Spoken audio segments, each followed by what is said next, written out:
Scheiße. Jajum.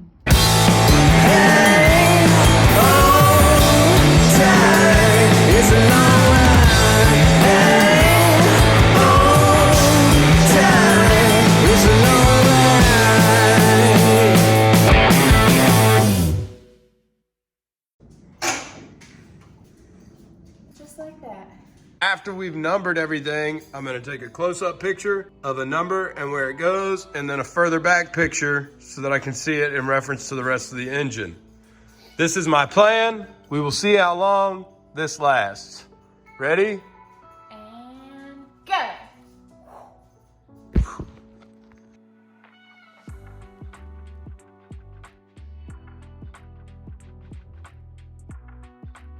So now we've got everything tagged, everything on the throttle body, everything that's in the intake manifold. We're just gonna pick up our whole assembly here. Put it over here. Pro tip.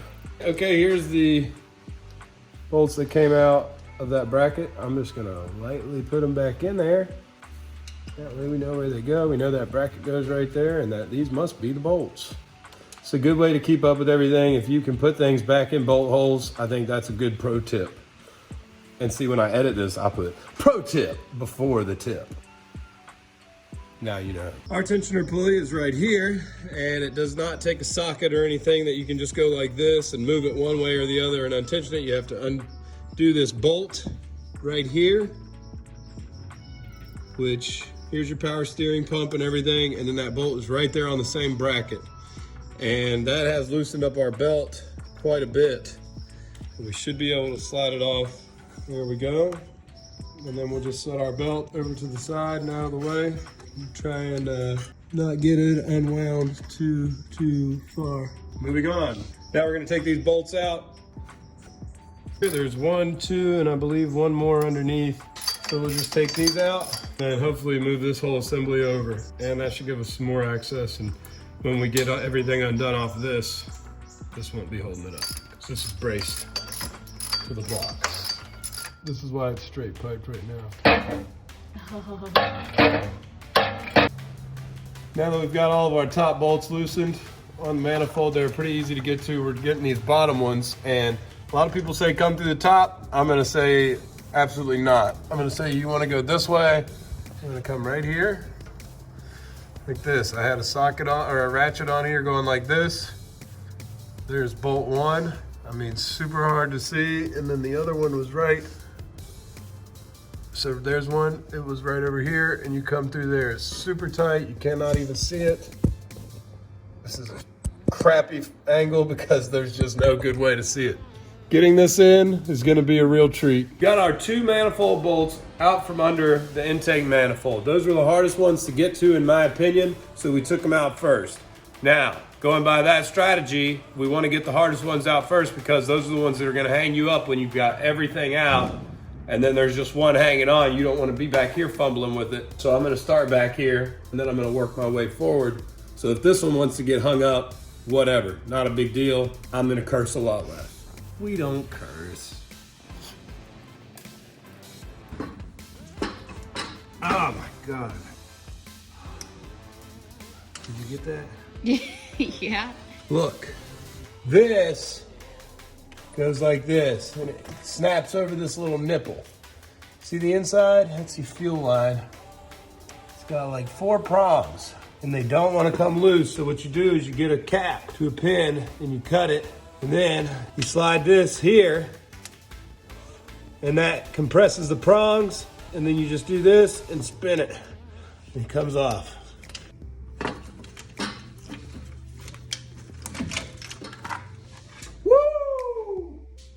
Fruit.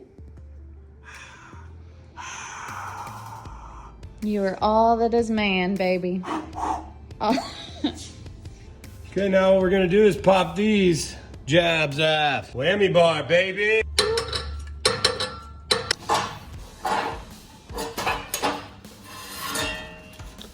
Oh yeah. Now that right there, let's see the broken in. It literally snapped both of them. Man, that's why it sounded so good. And look, there's holes all up in it. All over the place. Yep. Cool. And then you'll just pull your gasket off. Got it.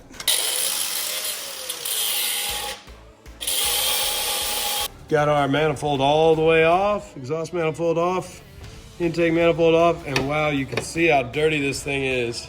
Look over here. Look at this.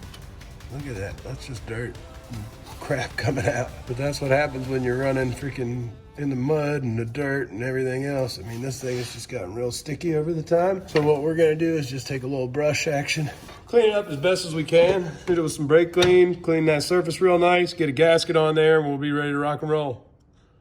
Here's our brand new header that we got from 1aauto.com. Came with this gasket and this hardware. Man, this thing looks janky. I can't believe this is a usable part. I saw this and was like, oh, this has to be a screw up. I'm not an exhaust guy. I'm not a mechanic at all, but I know that this does not look right. I mean, look at the inside. Like, some of it is exposed and then some of it's covered. I don't know, it's weird. But yeah, we're gonna put it on there. Get sticky.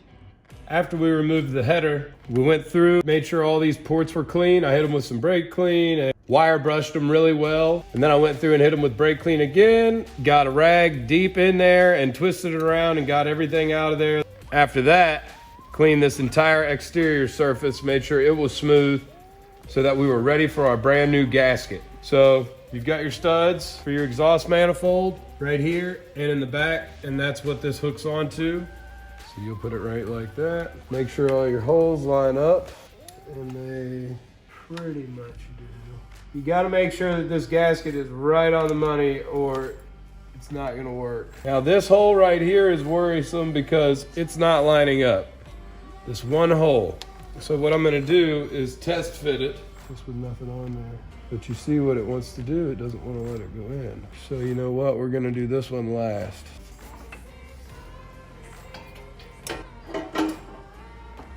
Very nice. So now you'll take your washer and your nut and put it back on the studs just to hold everything in place. The torque spec on this is not very high. I think it's only 23 or 24 foot-pounds. So we'll get it on there.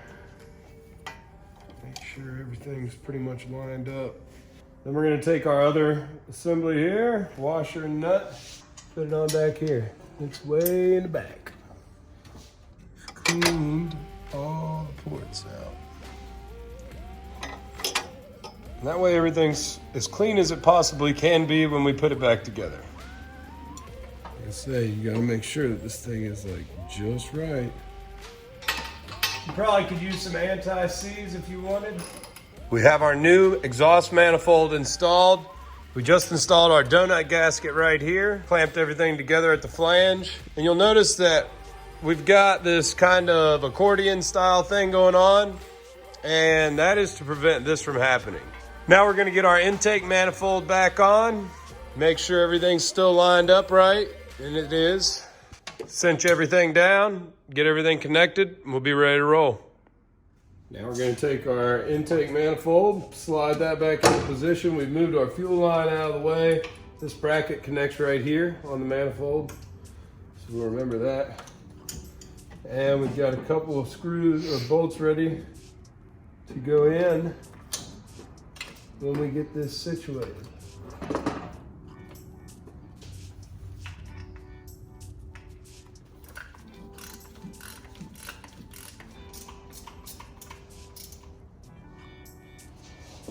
"23 foot-pounds, there it was. We're gonna see if we can get them lined up now that we've got this, everything kind of snugged up. And the way that this gasket is lined up, it makes it want to cross thread, and that's something that you don't want to do. Okay, so now we'll do the underneath. Now that we have our intake manifold back on, exhaust manifold back on, just gonna check all these bolts, make sure they're tight, and we're gonna reconnect everything. As you can see, a lot of stuff just wants to go where it's pretty obvious. So this will go here. Here's the fuel line. You'll just pop that guy back on. This shouldn't pull off. So make sure you get it, there it is, clipped on. We'll slide this hose up. So then we'll take probably put our power steering pump back on, or we'll hook up all these guys. I'm gonna use a little bit of electronics cleaner, spray all of these little ports here, connectors, and make sure they're good and clean. They look really clean and new. This motor was rebuilt really close to when we bought it, and it didn't have a lot of miles on it. We've only put about 5,000 miles on it, but we're gonna hit these anyways, can't hurt. I like to wear safety glasses as well when I do this so that in case any splashes back, it doesn't get in your eyes. Safety first. Then I'm just gonna hit all the ones on this pigtail, make sure they're nice and clean, and any open ports that I see. They only go on one way. 3 little prongs. Can't mess it up. Now that your power steering pump is back on, we can reattach our belt. Now that we have our power steering pump attached, our fuel line attached, belt back on and tensioned, now we can get our throttle body assembly back on and where it needs to be. First thing we're going to do is replace our gasket. You want to make sure you've got a nice clean surface here. Put your new gasket, and we can reconnect everything. Now we'll tighten down our throttle body. Cat, what are you doing? Trying to make films here. We're going to replace this coolant tank. Chanchita. Put these lines back where they go. They just snap right in. Now we're going to reconnect all of our wires. Sprayed them all with some contact cleaner.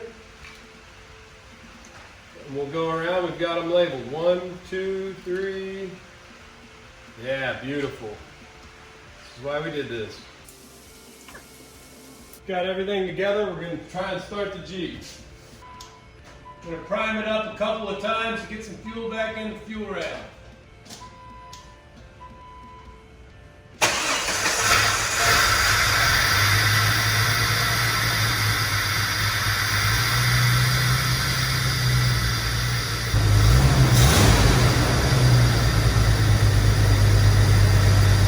So a little bit of smoke is coming off the gasket. I guess that's because there's an oil on the gasket. Man, this thing is pouring white smoke.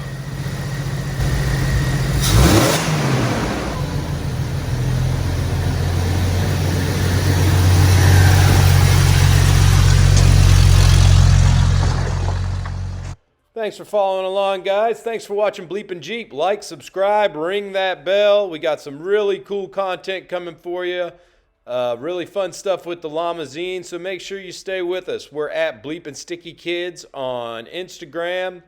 If you learned anything today, drop it in the comments. If not, have a nice day. Stay sticky.